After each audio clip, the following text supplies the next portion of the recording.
Well, hey, what's going on, everybody? Welcome to another episode of the Brand Builder series. I'm your host here, Willis Lane, owner and founder of Four Lane Digital. Today we have a special guest with us, Zachary Taylor, our DJ Jackpot, as he's also known as, founder of Jackpot Enterprises. I'll let you go ahead and introduce yourself. Let the people know who you are and what you got going on.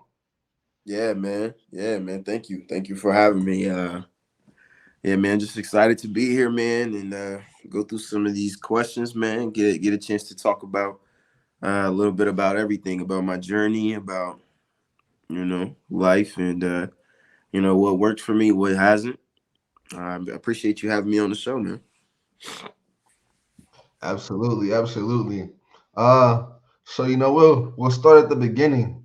You know, let us know, what life was like growing up, on the east side or northeast side of Indianapolis, and let us kind of just give us some insight into your early background and childhood. Yeah, man. Yeah, man. Like you said, I grew up on the northeast side of Indy. Born and raised. Uh, been out here my whole life in Indianapolis, and just kind of started out. You know, grew up in the church. Grew up around, good family, mother and father, 2 parent household. Yeah, man, life was always easy when I was younger. Made a lot of I would say different decisions. Than most other kids my age. I was in a lot of different activities growing up. Different programs, different STEM. I was very into like technology and like engineering and different things like that. And so yeah, man, that's kind of how I popped it off, into where I'm at now in terms of my career. And I mean, yeah, man, I kind of started out going to um, some of these smaller schools, Christian academies. Like I said, grew up in the church, um, and then kind of segue into high school and different things like that. I went to Lawrence North High School, grew up there, man, and yeah, we finished my education out at Indiana State University, in Terre Haute, Indiana. So yes, sir. Absolutely, absolutely. Definitely appreciate you sharing that insight. And the reason I asked, because no matter where you're from, no matter what your background is or where you may end up in life, your early childhood, and early, just part of life, is really, some of those foundational steps, and that's where you garner and attain a lot of the characteristics and traits, that stick with you, even into adulthood. So you mentioned that you were involved in, a variety of different activities, and hobbies, kind of just growing up as a kid. Can you kind of speak to some of the ones that you especially, took a keen interest to and kind of just speak to some of the key traits and characteristics that you picked up from some of those activities that you were involved in? Yeah, man. So growing up was like I said, growing up was very easy for me. I had a major support system, had a lot of help, people around me. Um, and man, I was involved in a lot of different things, from leadership programs. I was involved in, band, soccer. Uh, you know, that's me. I was involved in all the tech stuff, a little bit of everything. I was involved in, like I said, the music side of things, the sports, the tech and the STEM. It was important for my parents to kind of get me involved in everything, to get a taste of everything, and be very well versatile with how I with me growing up. And so yeah, that's how I started out my life. I started playing soccer at the age of 4, um, all the way up until I was in high school. And so that was very rewarding, to be able to experience something new, especially as a black athlete. A lot of times in America, soccer is not looked at as a sport for black athletes or for black men, black boys. It's not the typical football, basketball, um, even like some of the other sports like track and field, you know, there's a whole, but soccer's not like one of those sports that a young black man is growing up in. So for me, that was very interesting. I'll say difficult growing up, dealing with that, just because the competition, being in clubs, and it's not as many people as me, people that don't look like me. But I think it groomed me to be really well. Uh, and then on top of that, like I said, I've been a part of. I'm in technology. That's what I do. That's where I work at. And I've always been a part of that. I've always found an interest in that. So I've been a part of organizations that are like called MEPI, which is the Minority Engineering Program of Indianapolis, and they just teach you about different engineering programs, different STEM fields, different things like that. I was a part of CLD, which is the Center for Leadership and Development, which is an opportunity for young students who are in middle school, high school, maybe even elementary, to get an opportunity to learn about what it means to be a leader in society, and how does that role take on, and what does that mean. And then, like I said, I've been a part of organizations like band. I started playing saxophone when I was in seventh grade, so about maybe 12 or 13. And yeah, so yeah, little versatile with everything, man. But definitely enjoyed it. Always stayed active in the church um, throughout that time too. Whether it was Sunday schools or Bible studies, wherever I decided to go, I always made sure that I had a level of. My parents made sure that I had a level of commitment to the church, to Christ, and to uh, being a servant. So yeah. Absolutely, absolutely. You said a lot there. And I kind of just want to break down, some of what you said. You spoke about how you played, soccer. How soccer is, not a sport that's predominantly played, by African American men. It's not the most popular within the black community, like a basketball or football or something of that nature. So, with that being said, what really gave you the confidence, to go into those particular circles, and perform, uh, perform to the best of your ability, even though a lot of the competition or even your teammates didn't look like you. Yeah, yeah, man. That was very difficult. I think one of the good things about soccer was that it was a family sport for us. So I had cousins.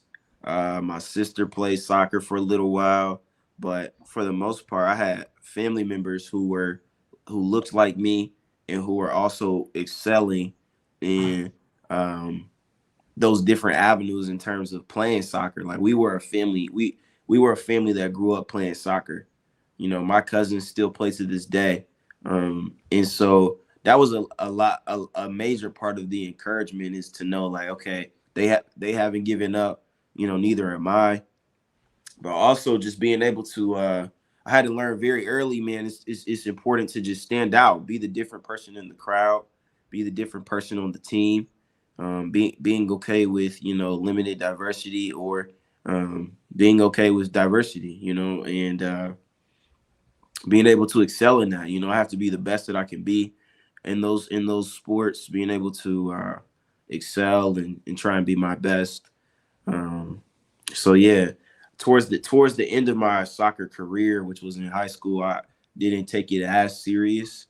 Um, More so just because there's a lot of different things that I'm doing at that time when I'm going into high school. Like I said, instruments. I'm into music and um, all of that good stuff. So, but yeah, it definitely was. I would definitely say it's very difficult, and it can be difficult. I can remember, being on teams where I'm the only black kid, or I can remember there's times where there's only one other black kid on the team, and then you gotta be able to play with them and understand like, hey, you can't have the same conversations you would have in school with these kids. You can't. It's not, they don't understand you different ways and stuff like that. So I've been around, I've been exposed to racism on certain teams, and different things like that. Like that's whether it's from a parents or whether it's from their children. There's a level of um, it allowed me to grow up more quick as a child and to be more mature and to handle situations a little bit more differently. So yeah. Absolutely. So do you feel like, the way in which you adapted to different circles, the way in which you had to get, comfortable being in uncomfortable situations, how do you feel like that benefited you, or did it benefit you, in, your life today, in the way in which you operate? Yeah, man. Um, it's extremely important to be able to diversify your circle. Being able to, I think that's one thing that um, limits sometimes ourselves when we grow up as young black men is uh, it's very important to stay around other young black men, but it's also important to diversify your surroundings in order to learn other people's cultures, learn other people's perspectives, learn how other people talk to you, learn how other people interact. It's very important, and so I think that was very influential for me growing up was the exposure that I was receiving. That I'm like, okay, I'm around other white kids or Hispanics or Asians or Indians. It just brought a different level of like I would say just influence and confidence in me to say, hey, like I'm comfortable around these people to talk with them, be around them, to be in the same rooms with them. I get the same grades you guys get. All of that stuff was important to me, and it was a standard uh, that was held within my parents. Hey, like you need to kind of be on this level. So yeah, man, it was definitely influential for me. For sure, for sure. So kind of even just going off of that, I guess I'm just curious to know, growing up, in Indianapolis, being involved in, the various different activities, organizations. You mentioned your involvement, heavy involvement in the church, as a youngster. Were there any mentors that you had, as a kid? Were there anybody that you looked up to, that really played an inspirational part in your life? And even outside of that, if they weren't, necessarily connected to you, just, the inspiration and aspiration from afar, were there any individuals like that growing up? Yeah, most definitely, man. Um, like I said, man, I was a church kid, so I was always involved in church activities, church camps, summer camps. So like I said, summer, anything and everything. So there was a lot of mentors in the church, and I also went to surrounding churches as well to allow myself. My parents allowed me to go out to different churches and learn and be a part of their communities and stuff like that. So I gained a lot of mentors along the way, people that I still talk to this day. Some people that I even work with to this day. And it all started out as just a mentor mentee relationship. So I emphasize that a lot. The importance of getting a mentor, getting the emphasis of getting a mentee. Because we have to be able to put on game at this age in our lives. We have to be able to put game onto the next generation that is to come, and so that means that we need to be able to uh, basically sow into the next generation, so they're able to reap and gain the knowledge that we have. I think that sometimes that can be a major disconnection between our generation and the generations that were before us. Is that um, there wasn't necessarily sometimes the leadership in different organizations and in different companies and different things like that. The leadership was not transitioned at a proper time. I feel like to the point where the new generation was able to come in and take control and take ownership of it without feeling lost or without feeling as if um, we didn't have a sense of direction. So I was fortunate enough to be one of those people to like I said, be in programs. I was in programs called like Rites of Passage, and Botillion, different things like that, where these are scholarship programs where mentors come out and they teach you about what do you do when you get pulled over by the police, or what do you do when I remember going out and we used to do like camps, like little miniature weekend camps with these organizations, and so they would take us out, and we would go to like a cabin for like a weekend, Friday, Saturday, and then come back on Sunday and just have the opportunity to learn about, what does it look like, how to learn how to fish, or, camping or hiking, or, how do you do this, different things like that. So it's important. And I think it's also important to learn about communication, teaching the young. I had a lot of mentors teaching me about how to communicate effectively, how to speak up. When you're in the room, how do you dress? How do you look? Making sure that everything plays a part on how people perceive you. And so I believe that first impressions are very important, and I got that from my mentors as well. So a lot of mentorship in my life. Um, the list of mentors is very long, but I have, like I said, I have uncles, cousins, just like I said, church members who are all mentors, and then even people within my field who are mentors as well. And so, yeah, Absolutely. Mentorship is, just always, important. I feel like mentors can kind of guide you on where you are going, where you aspire and are trying, to just get to in life, whether that be in your career, whether that be, in your business, what have you. Mentors can kind of just, be almost like that cheat code to yep, help you get to where you're trying to get to, So I advise, anybody, to just, seek out a mentor. You don't have to have, a million mentors. You may just yeah, have one mentor, but yeah, one mentor, can be better than, not having anybody to advise you on certain steps that you're trying to take, regardless, of what particular path you may be embarking on. yeah. So with that It's important to being said, align with that.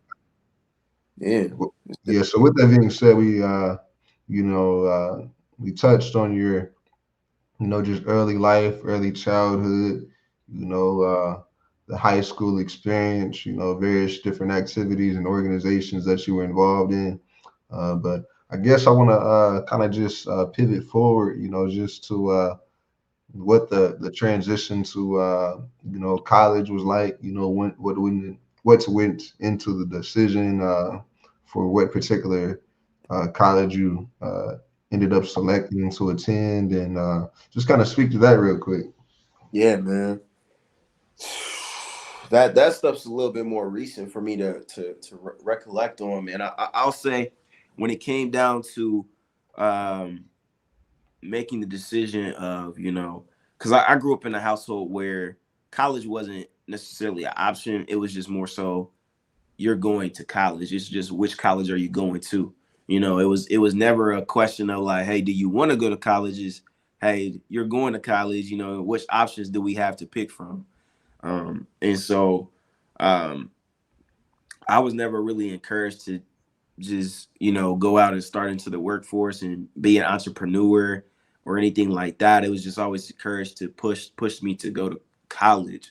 And I remember my senior year in high school, just I was really thinking about what am I going to do, like where am I going, and I was in a program called Avid. I remember Avid was a program for college career readiness, and it was to prepare you to um, basically apply to colleges, apply for scholarships, and prepare you for your career that is to come. And so I remember in that program, I was just applying. They encouraged us. They were like, "Hey, apply here. This week Purdue is having, wave fees, apply to Purdue, apply to IU, and so I was just applying places and I started getting acceptance letters.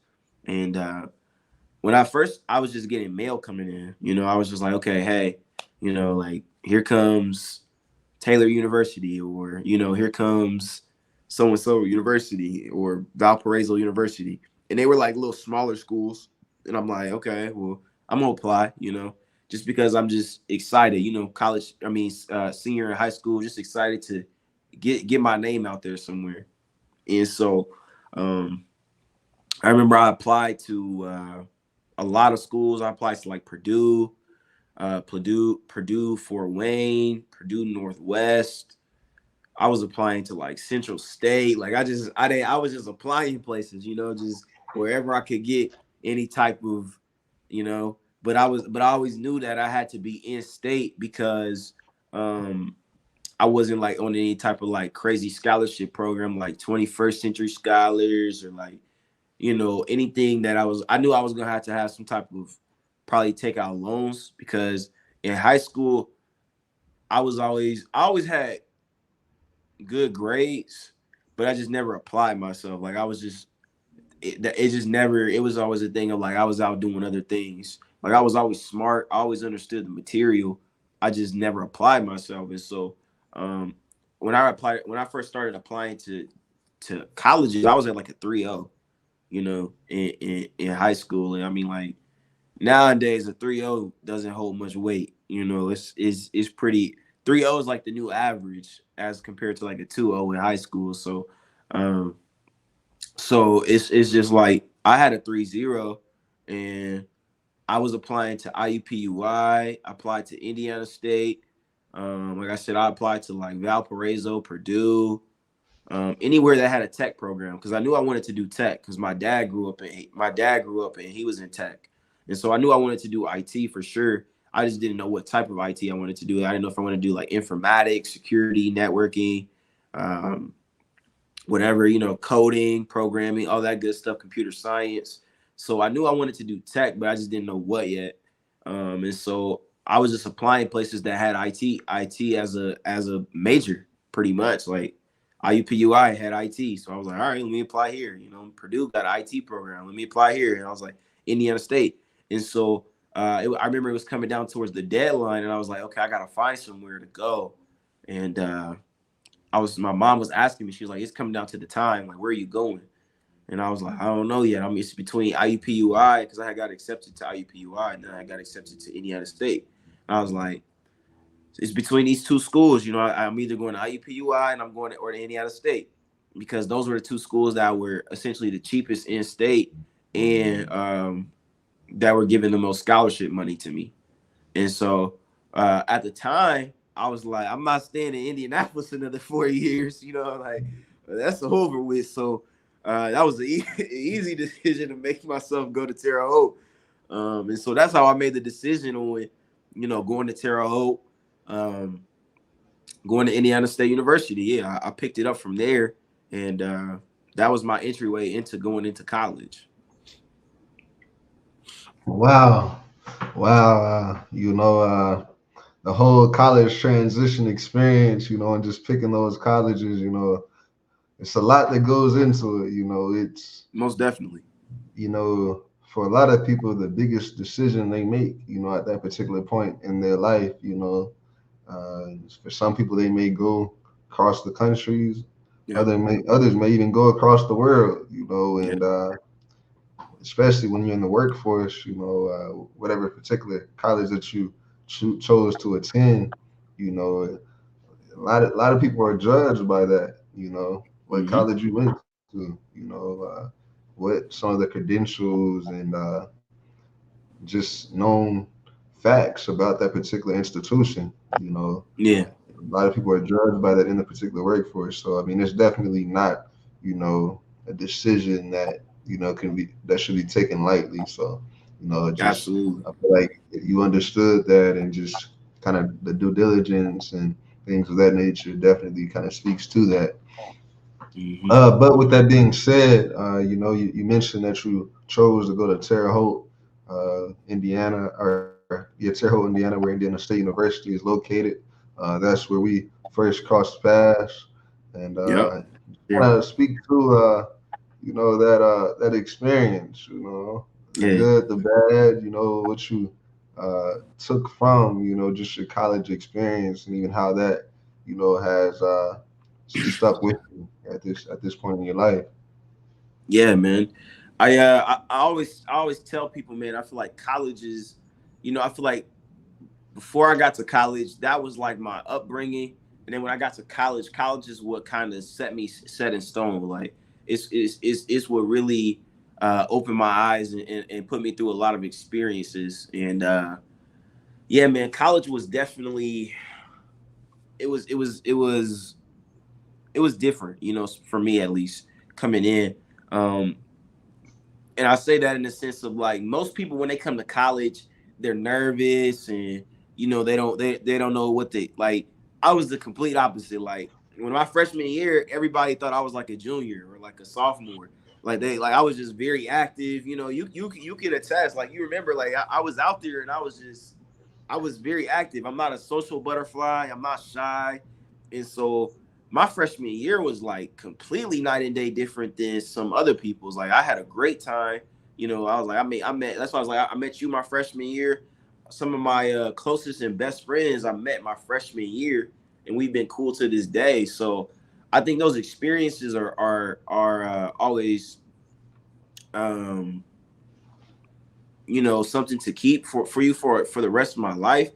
And I think that it was just crazy, man. Just learning about not only the party life but the school life, and then just that balance. Like my first semester, I came in, I was like a 3.2, I think, and I'm like, that's great for me because, like I said, me, I don't do well with schoolwork. I'm not a school guy. I don't. It's just not me. Like, so I could, if I really wanted to, and I applied myself, I could have a 4.0. Like, I'm that smart. I just don't. I don't like classwork. I don't like papers. I don't like 1159 assignments. Like, I just don't like that. That's not me. So I always was like picking and choosing what I was going to do. I was, okay, am I going to do this assignment? Probably not. This is only 10 points. I'll let that slide. This is 15 points. I'll let that slide. All right, this is 100 points. I'm going to do this one. That was just me. So that was me all through college, though. Mind you, like, in some classes, they only got 200 points, and so like I was always, all right, well, I gotta calculate if I do this 10-point assignment, what's that gonna bring me to? If I do that. So man, that experience was amazing, man. To be able to join brothers, that's why I got involved a lot with Boss. I was in Bomb, uh, which are these are both black organizations on campus at Indiana State University. And then I got involved in like union board. I got active in man, like cultural center. I'm trying to think, man. It was a lot of stuff I was doing.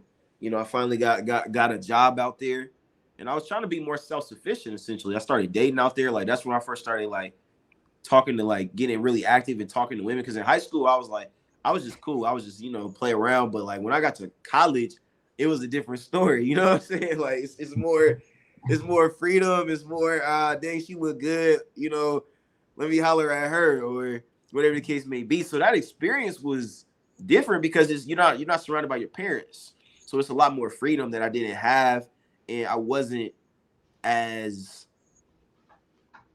I wasn't as active in high school. So me coming to college, I'm a lot more active. I got a lot more friends than I had in high school. It's essentially like a new start. You know what I'm saying? It's like you got all these people who you've known since you were first grade, and then you came up to 12th grade with them, and they know you. So it's like you don't really get an opportunity to get a fresh start if you mess up. But in college, I feel like that's the greatest place to get a new start in life because there's so many things you can learn. There's so many people you can meet. There's so many opportunities out there, and I took them. I took them and I ran with them. I learned, like I said, I met a lot of friends. I made a lot of friends out there, brothers I can call now. And man, like that was I had a lot of trials out there and triumphs out there as well. And so it was college was amazing, man. Being able to DJ, DJing out there was awesome. Not necessarily specifically speaking on just my freshman year, but just all throughout college, the opportunity to DJ for at least be the campus DJ for like two plus years. You know what I'm saying? Like that's what I Right, right. really, Yeah, you know what I'm saying? let's Like, cause you remember when I got there, G Wash was on the scene. Like G Wash was the man to be. Like he was at every party, he DJ'd every event. You know what I'm saying? Like I was like, dang, G Wash is cold. And I didn't even want to, like when I first got to ISU, I didn't even want to be a DJ. Like it just kind of right, right, it's just right. crazy how it came up. So, Yeah. you know, Let's take a moment there just to kind of break that down. Earlier, yeah. earlier in the show you mentioned, your passion for music, through Yep. just the instruments and things that you played, and you kind of mentioned, just like you really just, spoke on that passion. But Yeah. speak now to what sparked, really that interest to pursue DJing as a profession, Yeah. and to really just build out and create the brand of DJ Jackpot and Jackpot Entertainment. Yeah. Yeah, man. Great question. Man, so honestly, man, I started DJing because it's so crazy. I started DJing in 2020. I always remember it was in March of 2020.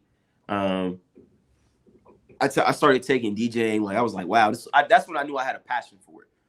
I uh, I was watching Instagram live. This is around the time where 2020 was the COVID was going on. Everybody was quarantined up, and I remember I was on IG Live, and there was like this party. And it had like 100,000 people in there, and there was this DJ by the name of D Nice. And I remember he was DJing. He had like all the top rappers, singers, just people in general. I was like, I see Michelle Obama was in there, Oprah. Like I'm like, and he's turning the place up. Like he's on IG Live, like mixing, jamming, and I'm like, this dude is cold. Like, and I've always had a passion for music. Like I've always liked old school music. I've always been like an Earth, Wind, and Fire kind of guy. I like those Earth, Wind, and Fire, Isley Brothers. Even like the '90s. Like I'm a big into like Bobby Brown. Like I like New Jack Swing, Teddy Riley, Babyface. Um, the list goes on and on. But I'm very big into like '80s, '90s, even 2000s music. And so when he was playing these songs, I'm like, yo, I know this song. Like, you know what I'm saying? Like, and I'm bopping my head to it. I'm like, yo, this is, you know what I'm saying? Like, I know this. And at the time, like I said, all I knew in music was saxophone. So I wasn't really playing sax in college, but that's all I knew in terms of music. My mom was always pushing me to get into music, to get into band, different things like that. And so once I realized that, I started getting on my computer and just looking up like online DJing. Like I was just trying to find like different things. I remember I used to call you up. I'd be like, hey bro, listen to this beat. Like this is hard. This is me. You know what I'm saying? Like, and I wasn't even doing nothing at the time. Like, you know what I'm saying? I wasn't even good. I was just thought I was doing something. I was like, listen to this. This is hard, ain't it? And so yeah, man, I kind of got that love for it. It was a natural love that built up. I was like, okay, man, I'm ready to DJ. Like, and so yeah, man, like I said, and I was a college kid with no money. I was broke. I didn't have any money. I didn't have any source to get equipment or anything like that. So I remember I started working at Stanley Steamer, and man, Stanley Steamer was, they got me right. Like I was getting paid. I was getting paid enough. Like I thought I was making bread over there. Like, I was like every couple weeks you get 1,000. I'm like, as a college kid, I'm like, that's a lot. That's the best money I ever touched. Like I got a band in my bank, like, so that was crazy. And I used to work for Stanley Steamer, and when I would go in, they would pair me up with somebody because I wasn't able to clean by myself because I was fairly new. And they said it was like, hey, you're gonna pair you up with somebody. So we would go to people's houses and clean, and do all the different things like that. And they would tip us. They would give us tip money. So we would go to like Carmel, Fishers, like these areas in Indianapolis, like the northern Indianapolis areas where all the rich folks stay. And they would like dispatch would send us jobs and be like, hey, you got to go to Carmore, you got to go to Westfield. So we would clean the house, and then they would give us like $50 and say, hey, here's 25, 25. So if we do it, imagine you do 4 houses, 5 houses, 6 houses, you know what I'm saying? You're anywhere between $100 to $150 in tips. You know what I'm saying? So I would take my tip money and just save it up. I just stack it. And I wasn't even spending my regular check. I was just using that for, getting back and forth, maintenance on the car, different things like that, to go out to the movies, hang out with friends, whatever I wanted to do. And then I remember it to this day. I just went to Guitar Center and bought a DJ deck. Like I did very little research. I just was like, man, what's the cheapest DJ deck I could get for, like, my budget's 300. Like, you know what I'm saying? What can I get with this? And so I remember I went and I bought the DJ deck. It was like $250. DJ deck that I still have to this day. I'll probably never get rid of it. And that was the first DJ deck I ever had. And then I bought a speaker with it. And the speaker was like 500. And I paid with that with tips from the carpet cleaning company. And so at that point, I'm like, all right, I'm official now. Like, I got a laptop, I got equipment, I'm cool. Like, you know what I'm saying? And so I started teaching myself how to DJ. I started doing what D Nice was doing. Like, I would go on IG Live and be like, hey y'all, we got a lovers and friends set at 5 p.m. Hop on. Like, mind you, I don't even know how to DJ. I'm just on there just trying stuff, mixing the butters. And so yeah, man, that experience was crazy just getting started. And so once I got started, man, the journey with that was just different because it was really humbling, man. I had to basically DJ for free. I was going around DJing for free, especially in ISU. Before I could even become ISU's official DJ or anything like that, I had to actually really sell myself and show people like, hey, I'm about it. You know what I'm saying? This is the quality of work I'm looking for to get paid. But, I'm gonna have to work for free, you know? And Man, so yeah, man, that was the entryway into me DJing at ISU. I remember once I got my equipment, I had just got an apartment out in Terre Haute because I was living on campus, and I was like, I'm about to get an apartment, and I got an apartment with my boy, my homeboy Jacob, and I was like, yeah, man, we got an apartment together, 2 bedroom, 2 bathroom.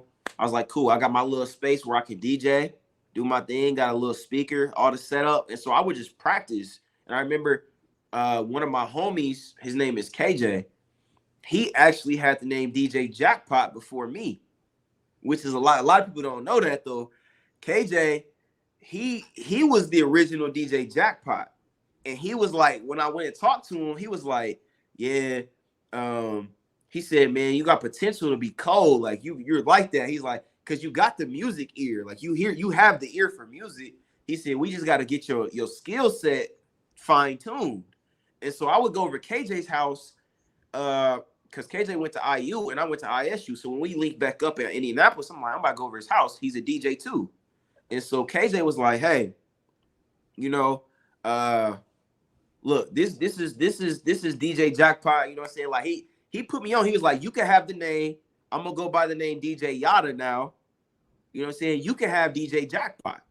So I was like, all right, cool. I don't got to think about a DJ name because I was coming up with all these goofy DJ names and, like all these weird names that I was trying to do. He said, man, you take Jackpot. I'm going to call myself DJ Yada, and we going to do what we do. And so KJ, a lot of people don't know, he was the original DJ Yada, or DJ Jackpot. And he also was the one to kind of, I don't like to say he taught me, but he definitely showed me like the rhythm behind DJing, where a lot of times I see DJs and they don't know necessarily yeah, how to transition well. showed you the ropes. Yeah. So he showed me the basics, and then I Yeah. learned the rest from YouTube. So yeah, man, it was Okay. crazy, bro. Just getting into that, and like I said, I remember when I got back to ISU and I was at my apartment. Um, I hit up this one girl, Vaughn. I hit up Vaughn and I texted her and I was like, yo, I was like, hey, you be throwing parties at your crib. I was like, let me DJ for you. Like I was like, I'll even. I remember a couple of times I was like, hey, can you hit her up for me and see if you can do it? Like if I can do it. And I remember I hit her up and she was like, yeah, that's cool. Like come on here and bring your equipment through.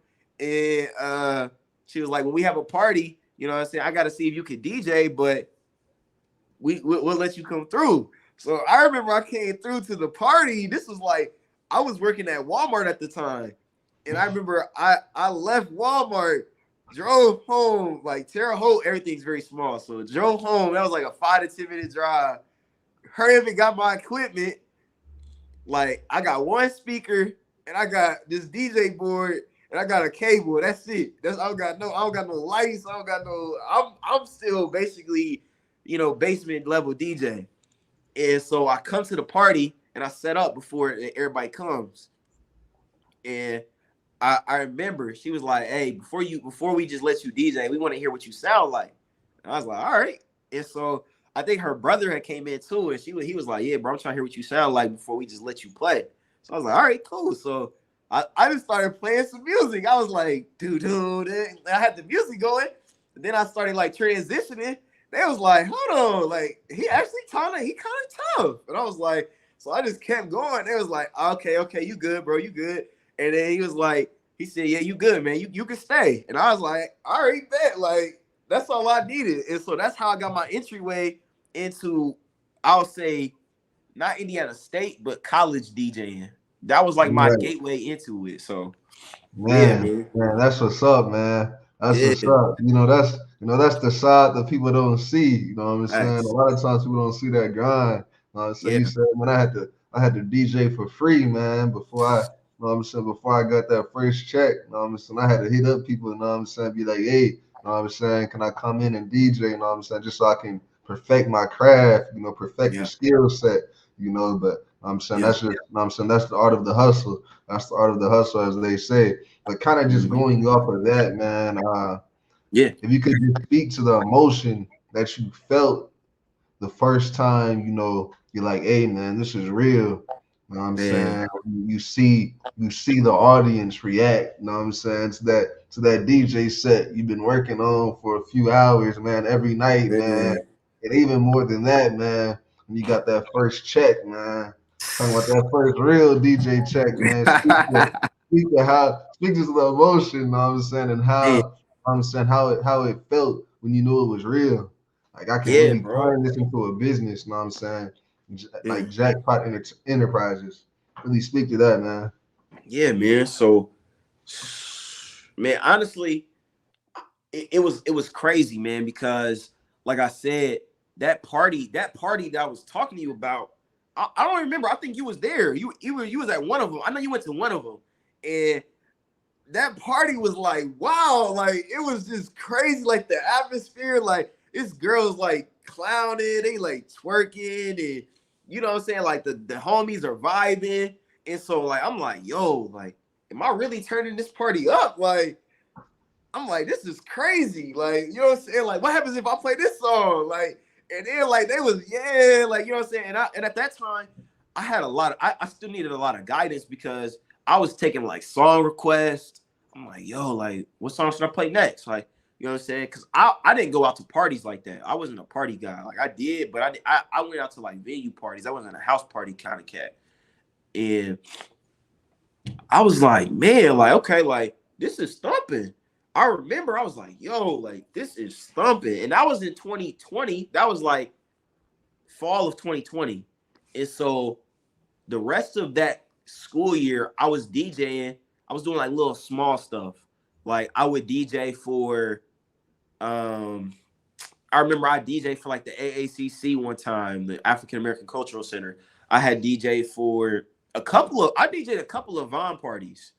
I remember I DJ like a Christmas party she had one time. Like Vaughn was real cool. Like one thing I'll say is that she definitely put me on when it came to ISU because she used to host the parties, and I was like, hey, like right on for the plug. Like I definitely needed a DJ because she had a DJ. She had a DJ, but at the time her DJ was unavailable, and so I was like, hey, well, I am available, and that's the power of being able to know people, connecting with people, because yeah, man, like I would have never imagined I would have even been able to turn up a party like that or get people onto that level where they're able to be like, yo, like, and people still weren't even giving me my flowers in that moment.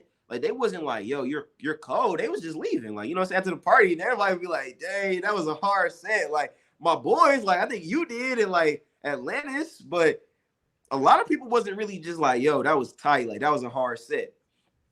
And truthfully, it is. It probably wasn't. You know what I'm saying? If I look at where I am now as compared to where I very first started, I've grown a lot. And so that brings me to the point of, when I got that first check, because I was just DJing, like I said, all going into 2021, I was just DJing like little small college gigs here, college thing here, little party here. And I was like, in my mind, I saw what I needed to do to get to the next level. I didn't want to be labeled as just a college DJ. You know what I'm saying? I didn't want to be just labeled as the fraternity and sorority DJ. I didn't just want to be labeled as, what I'm saying, whoever's as this DJ. And so, man, I remember in the summer of 2021, I got my first open house. And that's when I got my first check. Like, that's when I was like, yeah, I got some paper coming in. Like, I was like, it's for sure. It's about that time. And honestly, bro, like, I was still like very under. I was charging people, and people should not have been. They should not have been getting off on me like that. Like I was charging people like $50 an hour. I'm like, hey, I'll DJ for you for like 50 an hour. You know what I'm saying? Like they was like, are you sure? I'm like, yeah, 50 an hour is cool. So like I would do a 3-hour gig and only make $150. I'm like, but to me, that was like that was paper to me. Like I'm like, dang, okay, like if but in the business aspect of it, I'm like, okay, I can I can really with like a couple of gigs, I could really just pay off, or I could really make I can have my ROI could be back. You know what I'm trying to say? If I do a couple of gigs, I'm like, hey, I'm already back. You know what I'm saying? I'm Gucci. And so I remember that first gig I did in the summer of 2021. I got paid. Like I remember I talked to her. I was like, hey, it was an open house in Fishers. And her son had just graduated from uh, Fishers High School or HSC, one of the two. And he was going to the Army. And I told her, I was like, hey, uh, I said, I'll do $50 an hour for you. And she said, okay. And I said, I told her, I said, how many hours? And she said, I remember it because that's when I like first got paid. Like she was like, it's 6 hours. And I was geeked. I said, 6 times 50.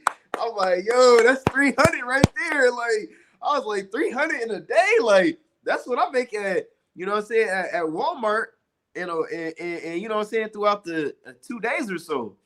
And so I was like, man, in 6 hours, I'm making $300. I'm like, yeah. I'm like, go ahead, sign me up. Let's get the contract signed. I'm gonna send you the quote over, and we gonna make it happen. And so I remember, man, it was crazy how it happened. I pulled up. That's when I knew I was official with it. Like I pulled up and I started DJing. She was like, yo, you are nice. Like she ain't never heard me though. She didn't ask me for no mix or nothing. She was just like, I'm trusting that you good. So I'm like, all right. So, and then she started dancing, and then everybody else started dancing. I was like, all right, I got a vibe going on. And mind you, like when I used to do open houses back in the day, I got this very old school soul to me. So I used to play a lot of old school music, like 90s, 80s R&B, 90s R&B, 2000s, stuff like that. But like I used to stay in that area. I never really mixed in like current music. And so I had to learn to do that because that's where I was comfortable at as a DJ. I felt comfortable in the 80s, 90s, and 2000s era because that's what I studied. That's what I grew up around with my parents. That's the music that I listened to. So I used to listen to like Guy, Michael Jackson, you know, Like I said, Bobby Brown, New Edition, Boys to Men, you know, all those guys, Jodeci, all them guys. So like I used to feel comfortable playing that music. I'm like, cool, like Usher. And so they was like, yo, I'm feeling it. And so I remember after I got done, after the party, everybody, I knew I had everybody because they kept on coming up. They was like, "Hey, you got business cards on you?" They was like, and I was like, "Hey, let me grab them real quick. Here they go. Here go the business cards." I literally had went to the shop like 2 days before because I knew I had that gig and I knew I was gonna rock out. And so they was like, "Yeah, you got business cards on you?" I said, "Yeah, yeah. Here you go." And I got so many gigs from there. And then I knew I was one, I was good, but two, I knew I was getting paid because she tipped me like an extra hour's worth. So like if I was charging her 50, I think she gave me like 350, 400. And I was like, yo, I'm like, oh, I'm getting paid now. We here with it. You know what I'm saying? Like, I'm like, hey, I'm getting paid. And so man, that's when I knew I was like paid. That was the first time I got like a check. But then when I got like paid, like when I was like, all right, I'm up there. I'm trying to think, man. I did done a couple weddings, man. I did done a couple corporate events. Um, yeah, it's definitely been over. It's definitely been in the thousands, like a check, for sure.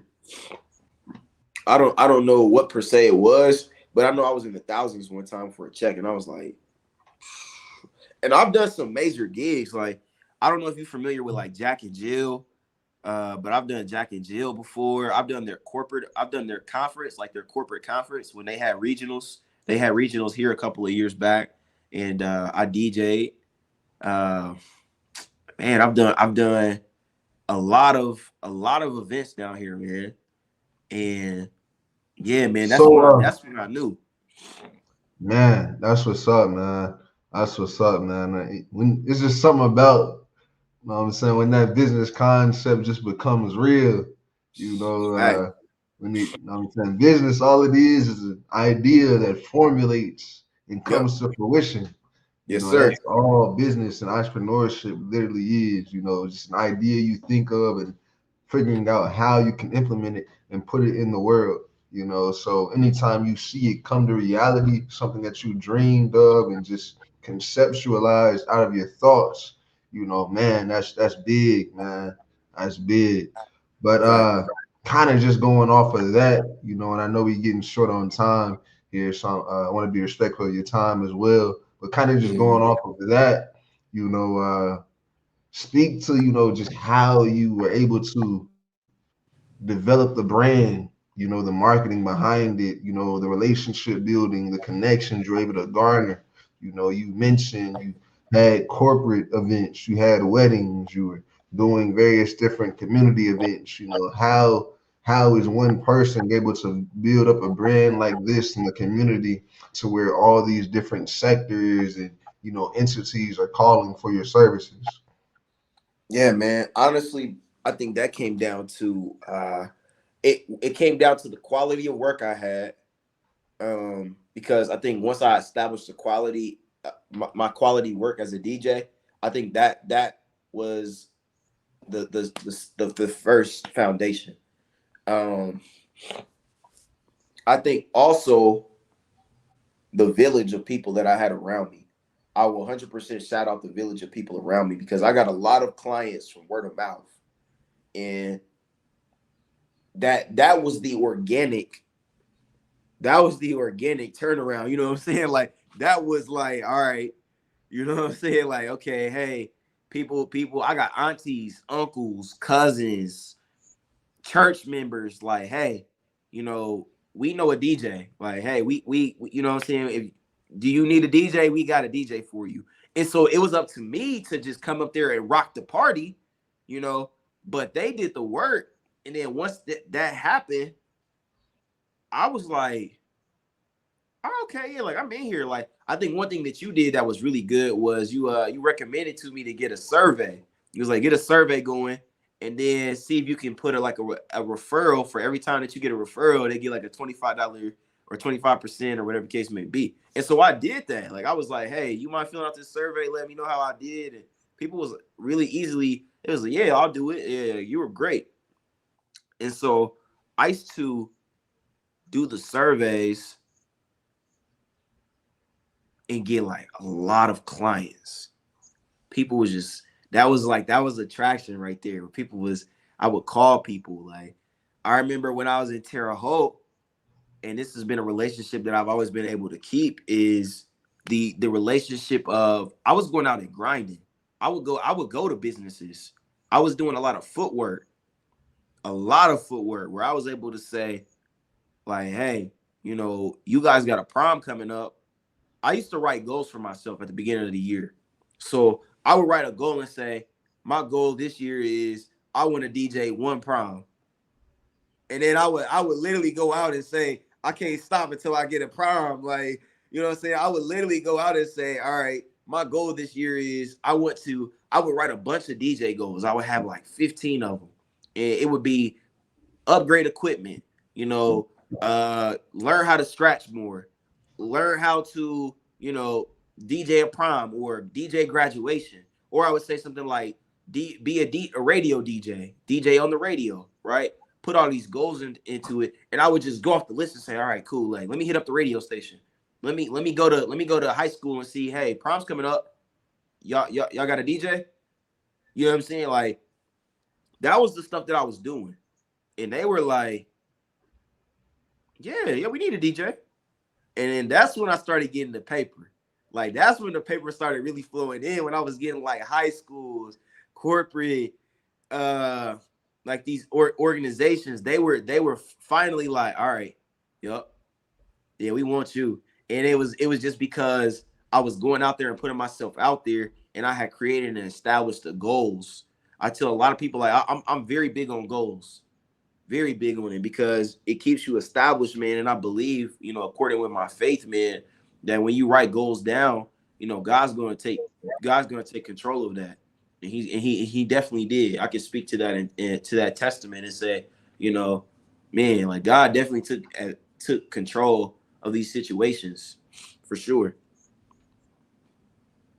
Man, man, Yeah, man. wow. So, a lot of people, they wait for the opportunities to find them.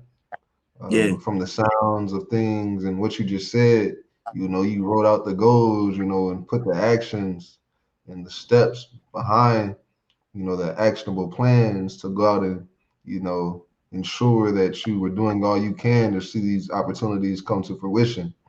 So Mm-hmm. that's huge there. And like I said, just here real shortly before we wrap, if you could just kind of give, people just a more detailed overview of what exactly Jackpot Enterprises is, what it fully entails, who you aim to kind of serve through this particular company. Yeah, man. So just really quick, man. Jackpot Enterprises is a goal that I want for myself. I like to speak things in, man. Enterprise, I want to be able to have my own enterprise, to say that is compiled of Jackpot Entertainment, which is the DJing side of things. I want to have Jackpot Realty, which is the real estate side of things. I want to be able to have a foundation attached with it, which is for people who are able to be able to give back. Just as people have been able to give back to me, I want to be able to give back to others and say, hey, I have a scholarship.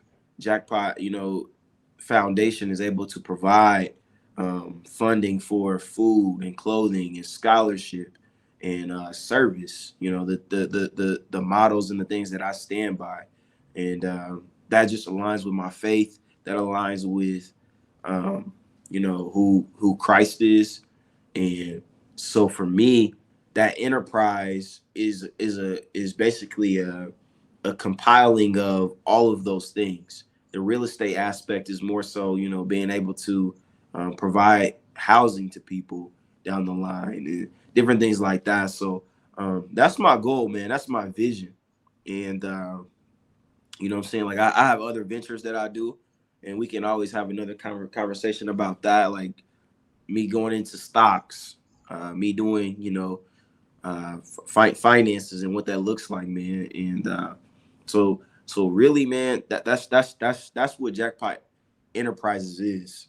That's it's a compiling um of all the entities in one that I'm trying to create. So I'm very diligent about making sure that happens. Like I said, the entertainment company. Eventually, I want to be able to create my own school, teach other people how to DJ, be able to give my gift out to others and share that skill set. Because I believe in not being greedy, and so uh, yeah, man, that's kind of where I'm at with it. Um, that's kind of the message behind it, and then yeah, like I said, I just want to be able to give and be a servant, man. So that's where Man, I'm as a entrepreneur. that's what's up, man. Where can the people connect with you? To learn more about what you got going on. If they're interested in having you come out to one of their events to DJ, or just interested in, whatever else you have, coming up, regarding Yeah, Jackpot Enterprises. What's the best yeah, way man. for you to connect with you and learn more about what you got going on? Yeah, man. So I'm heavily involved on Instagram. That's my main platform that I use. Um, you can see right here in the bottom at DJ Jackpot Official. Uh, that's where you'll get all the latest info, latest and greatest from me. You can keep up with me there. Just follow me on there. Um, I'm also, I'm out, so I'm out and about. Like I said, most of the time, if I have a gig or something like that, I'll post it on Instagram. So there's always gonna be opportunity for you to come out and see me. Um, and yeah, man. So we're working on getting a website together for booking. So stay tuned out for that too. Well, there you have it, people. There you have it, ladies and gentlemen. DJ Jackpot, owner of Jackpot Enterprises. We appreciate him coming on today's episode of the Brand Builder Series. And again, today's episode of the Brand Builder Series was powered by 4 Lane Digital, a brand development company. To learn more, please visit www.4lanedigital.com. You can learn more about 4 Lane Digital and connect with 4 Lane Digital on all social media platforms, and that's at 4 Lane Digital. Again, learn more about 4 Lane Digital at www.4lanedigital.com.